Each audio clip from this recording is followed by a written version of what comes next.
Welcome back to our object relations theory, thinking, and clinical application. Um, in speaking about different topics, I recently spoke about writing blocks and an internal negative editor. We all have internal persecutory objects, but when our editing capacities don't help us but work against us, we start to talk about a persecutory object, or what Ronald Fairbairn, one of the original British object relations theorists, called internal saboteur or anti-libidinal ego. We start thinking about that persecutory object getting in the way of having a positive editing part of our mind to help us as in our self-expression and writing, as opposed to stopping us.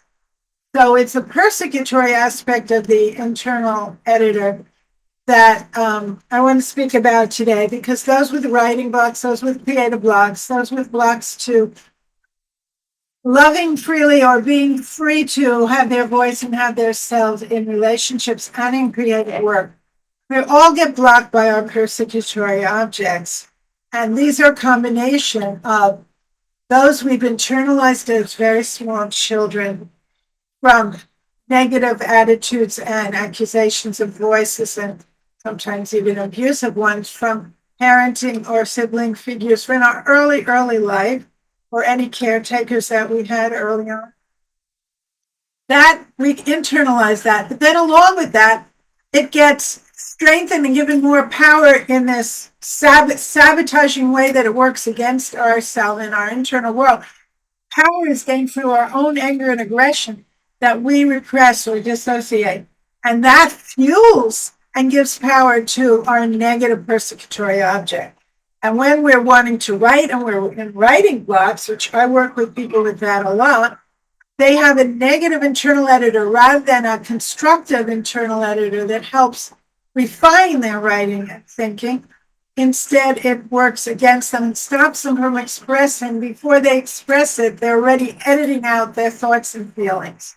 So I just want to speak today about how this is related to some primary object relations theory about the, going back to Melanie Klein's theory of the persecutory object always being there from birth, Ronald Fairbairn's theory of the internal saboteur, anti-libidinal ego, being taken in at the earliest pre-Oedipal, pre-verbal times from a negative mothering input, would become that internal saboteur. So we have both the persecutory fantasy we might have from early on from our own aggression, and we have the actual internalization of negative messages from earliest mothering, then siblings, father, caretakers, nannies, everyone from our early life.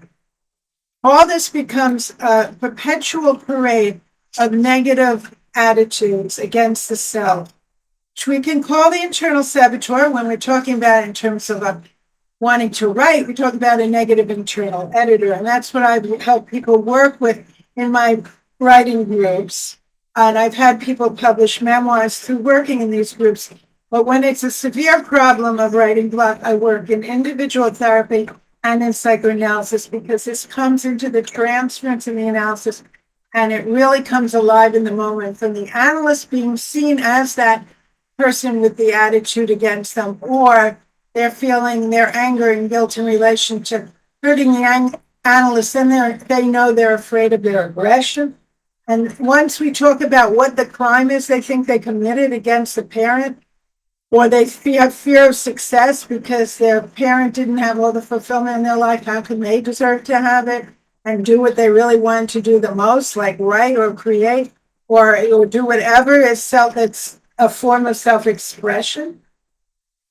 Once we are aware of this, and it gets back to memory and feelings in the moment that go back to memories naturally, the person begins to understand that they're operating out of a child's mentality, not out of an adult today, who understands this is irrational and that there's no real reason why they should fear that they're going to kill their mother if they want to write, okay? Or that they're going to be stealing something vital from their mother, and now possibly as they experience it in the analyst and the transference, they might believe unconsciously they're going to destroy you by their having your voice, as if only one of you could have it, and the analyst is the mother, that if you have it, then the mother's not going to have it. And then they feel like fear of success and fear of even self-expression and fear of writing, fear of giving a talk to people. All these fears are related to an internal persecutory object. So even though I sometimes surrender my hands and put them in my lap, I like to show, like little puppets, the internal saboteur, the persecutory object, and the internal negative editor. They're in there. Okay, so I can show you with my hands these little bitches and bastards in there. So we want to come up to grips with them and face them right down, okay? It's like showdown at the opera. We want to face these guys, our little internal demons, and say, yes, we can. No, and our ideas are not stupid. No, every thought we have to write is not an idiotic idea that somebody already did, or isn't good enough, or is stupid, or just doesn't have the fullest passion or life in it. We want to let it out so we can see what's there, not edit it away before we actually put it down on the computer page or on a written page. You know, this is the whole fantasy, the whole mythic thing about the blank page, terrifying and inhibiting people who have to write. So when you feel you have to do it, of course you don't enjoy surrendering and just feeling the pleasure of it. Now, I've written all my life, and I published many books and huge amounts of articles, and I do that freely. When I sit down to write, I don't feel like I'm forcing myself just because I have an idea what I want to write. I don't feel like I'm saying to myself, you have to do this, and therefore rebel against the person in me saying, you have to do this. But a lot of people do. They get into an internal battle, just like they had a little kid on the potty who doesn't want to go when the mommy says to go, and then hold back because they want to oppose the mommy telling them they have to do it when she wants them to do it rather than when they feel it. Well, that's how people can feel with a writing block. But I am a writer who writes freely, and that's because no matter what I conceive ahead of time that I want to write, I don't experience it as though I have to do it and I'm forcing myself to do it, and therefore I don't have to oppose myself and rebel against it by stopping myself. I just surrender to the pleasure of, I want to do this piece of writing. Let me see how it comes out. And that's what people do on the couch when they're having free associations and analysis. Let's see what comes out of the associations and the analysts, and then can look at it together. But if they're in a negative transference and they're angry at the analyst, they might be afraid if they express the anger, the analyst is going to retaliate, just like they were afraid the analyst, their parent would punish them or retaliate. So then they stop themselves, then the free associations don't come out. Just like the writing on a computer page doesn't come out. And then they're just lying there saying, I don't have anything to say today. Okay, but a lot is going on in their minds that they don't know is going on.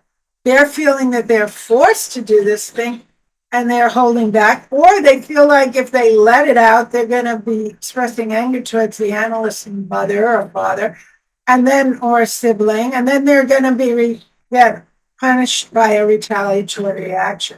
So they keep it all in because they're afraid their anger won't be heard and understood as something which has meaning rather than just being something that makes them a bad kid.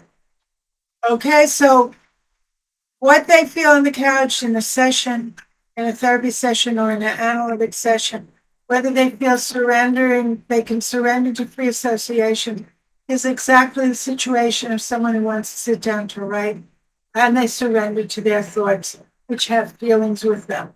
Or do they only have thoughts without feelings because they're afraid at some unconscious place that all their feelings are going to be contaminated by aggression that's like committing murder because they were taught their aggression is bad, and or they were taught don't do it or you're going to be punished or you're going to get told you're bad or retaliated against in some way. Or maybe they just have guilt that they're going to hurt the other person. Even if the other isn't strong enough to retaliate, then it could be even worse. They're afraid that they're going to injure or hurt someone who doesn't the strength to retaliate, who might be the sick mother.